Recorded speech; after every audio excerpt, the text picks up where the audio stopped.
नमस्कार। आज हम वृत्ताकार द्वारक द्वारा फ्राउनहोफर विवर्तन देखेंगे। एक समतल तरंगार्क WF समतल तरंगार्क है।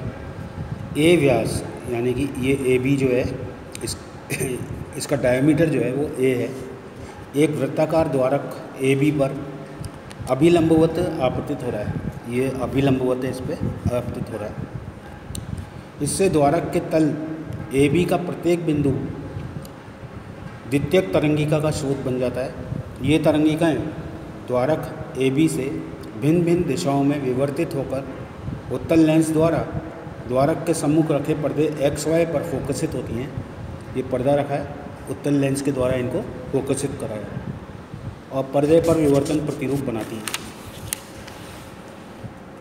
यह विवर्तन प्रतिरूप समतल तरंगार्क द्वारा बनता है, अतः यह भी फ्राउनहोफर विवर्तन का उदाहरण है। द्वारक AB तथा पर्दा XY दोनों एक दूसरे के समानांतर तथा कागज के तल के लंबवत दर्शाए गए हैं। द्वारक और ये पर्दा जो है वो दोनों समानांतर हैं और कागज के तल के लंबवत हैं। फ्राउनहोफर विवर्तन का अध्ययन करने के लिए मान लीजिए OP के समानांतर विवर्तित तरंगिकाएं उत्तल लेंस L द्वारा पर्दे के P बिंदु पर फोकस होती हैं। ये पर्दे के P बिंदु पर फोकसित हो रही है जितनी भी द्वितीयक तरंगिकाएं हैं। तरंगिकाओं द्वारा AB से P तक की समान दूरी तय करने के कारण इनमें पथांतर शून्य होगा, अर्थात ये सभी तरंगिकाएं एक ही कला में बिंदु P पर पहुंचेंगी, जिससे P पर संपोषी व्यतिकरण के कारण अधिकतम तीव्रता प्राप्त होती है। इस अधिकतम तीव्रता की स्थिति को केंद्रीय उच्चिष्ट कहते हैं। अब द्वारक AB के अभिलंब OP से थीटा कोण झुकाव पर OP1 दिशा में विवर्तित तरंगिकाओं पर विचार करते हैं। अब हमने क्या करा, द्वारक से जो थीटा कोण पे हैं और OP1 ये P1 ये वाला पॉइंट है, इन तरंगिकाओं पर विचार करते हैं जो कि P1 पर फोकसित हो रही है। इस दिशा में सभी संचरित तरंगिकाएं माना P1 पर फोकसित होती हैं। P1 बिंदु पर उच्चिष्ट या निम्निष्ट का बनना इस बात पर निर्भर करता है कि A व B से थीटा अनति पर झुकी तरंगिकाओं में पथांतर कितना है। B से किरण A पर एक लंब डालते हैं और हम जानते हैं कि ये पथांतर A sin थीटा के बराबर आता है। AD बराबर A sin थीटा। ये AD पथांतर है और ये A sin थीटा के बराबर होगा। विवर्तन के सिद्धांत से यदि ये पथांतर λ/2 के विषम गुणज के बराबर होता है, अर्थात A sin थीटा = 2m+1 × λ/2, यहाँ पर m बराबर 1 2 3, तो पर्दे के P1 बिंदु पर उच्चिष्ट बनता है। और यदि पथांतर λ/2 के समगुणज के बराबर होता है, अर्थात A sin थीटा = 2m × λ/2, तो P1 पर निम्निष्ट बनता है। यदि P1 निम्निष्ट है तो पर्दे पर P को केंद्र मानते हुए PP1 = x त्रिज्या लेकर खींचे गए वृत्त पर सभी बिंदुओं पर तीव्रता निम्निष्ट होगी और एक अदीप्त वलय दिखाई देगा। इस प्रकार द्वारक से विवर्तन के कारण पर्दे पर केंद्रीय उच्चिष्ट के चारों तरफ एक अदीप्त वलय दिखाई देता है। केंद्रीय उच्चिष्ट से बने प्रतिबिंब धब्बे को एरी की डिस्क कहते हैं। इसके चारों ओर एकांतर क्रम में प्रदीप्त एवं अदीप्त सकेंद्रीय वलय दिखाई देते हैं, परंतु प्रदीप्त वलयों की तीव्रता तेजी से घटते क्रम में होती है। यदि उत्तल लेंस द्वारक AB के निकट हो तो sin थीटा बराबर x/f हो जाएगा। x डिस्टेंस है P से P1 का और f लेंस की फोकस दूरी है। जो अगर इस लेंस को मैंने बिल्कुल AB के पास रख दिया तो ये x/f के बराबर हो जाएगा sin थीटा।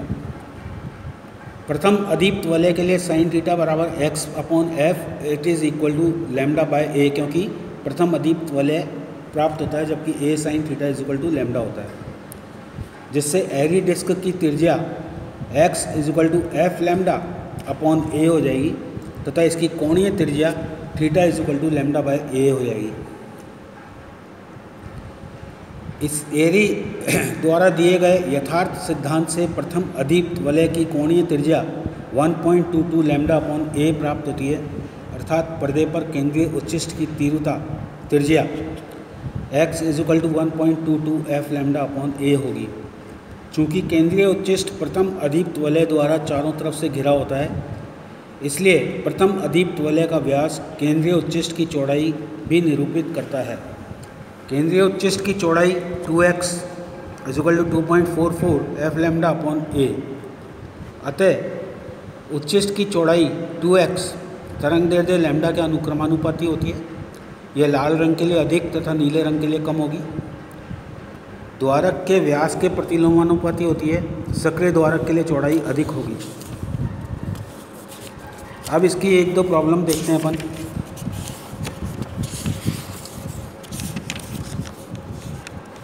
तरंग दैर्ध्य 5000 एंगस्ट्रॉम के प्रकाश का समतल तरंगार्घ एक वृत्ताकार द्वारक पर अभिलंबवत आपतित है। पर्दे पर केंद्रीय उच्चिष्ट के चारों ओर 5 मिलीमीटर त्रिज्या का एक अदीप्त वलय दिखाई देता है।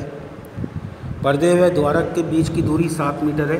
वृत्ताकार द्वारक का व्यास ज्ञात कीजिए। वृत्ताकार द्वारक का व्यास निकालना है हमें, ए निकालना है। x = 1.22 f लैम्डा अपॉन ए, ये अपने पास फॉर्मूला है। x दिया हुआ है 5 मिलीमीटर, f दिया हुआ है 2 मीटर और लैम्डा दिया हुआ है आपको 5000 एंगस्ट्रॉम। तो इन सब की वैल्यू अगर अपन पुट कर दें 1.22 f लैम्डा अपॉन x में, तो अपन वृत्ताकार द्वारक का व्यास ज्ञात कर सकते हैं। वृत्ताकार द्वारक दूसरा है, वृत्ताकार द्वारक द्वारा उत्पन्न फ्राउनहोफर विवर्तन में पर्दे से छिद्र की दूरी 1 मीटर है, यानी कि f आपको 1 मीटर दिया हुआ है। प्रकाश की तरंग दैर्ध्य 5893 एंगस्ट्रॉम है। वेवलेंथ दी हुई है लैम्डा 5893 एंगस्ट्रॉम। द्वारक का व्यास 0.1 mm है। द्वारक का व्यास दिया हुआ है। प्रथम अदीप्त वलय के व्यास की वलय की त्रिज्या ज्ञात कीजिए। x = 1.22 f लैम्डा अपॉन ए होता है। ए दिया हुआ है यहाँ पे आपको 0.1 mm, f दिया हुआ है 1 मीटर और लैम्डा दिया हुआ है 5893 एंगस्ट्रॉम। इनकी वैल्यू को अपन रखकर x की वैल्यू को कैलकुलेट कर सकते हैं। तीसरा है, एक संकीर्ण स्लिट को 6000 एंगस्ट्रॉम तरंग दैर्ध्य के प्रकाश से प्रकाशित किया जाता है। लैम्डा दिया हुआ है। इसको पर्दे से 2 मीटर दूरी पर रखा गया है। यदि केंद्रीय उच्चिष्ट के दोनों ओर प्रथम निम्निष्ठ परस्पर 5 मिलीमीटर की दूरी पर स्थित हैं। स्लिट की चौड़ाई ज्ञात कीजिए। ए साइन थीटा प्रथम निम्निष्ठ के लिए ई साइन थीटा = n लैम्डा होता है और ई = n lambda upon sine theta. Sine theta x upon f होता है। यहाँ प्रतिरूप का पर्दे पर फोकस करने हेतु प्रयुक्त लेंस की फोकस दूरी है f। लेंस रेखा क्षेत्र के निकट रखा जाता है तथा f रेखा क्षेत्र से पर्दे की दूरी।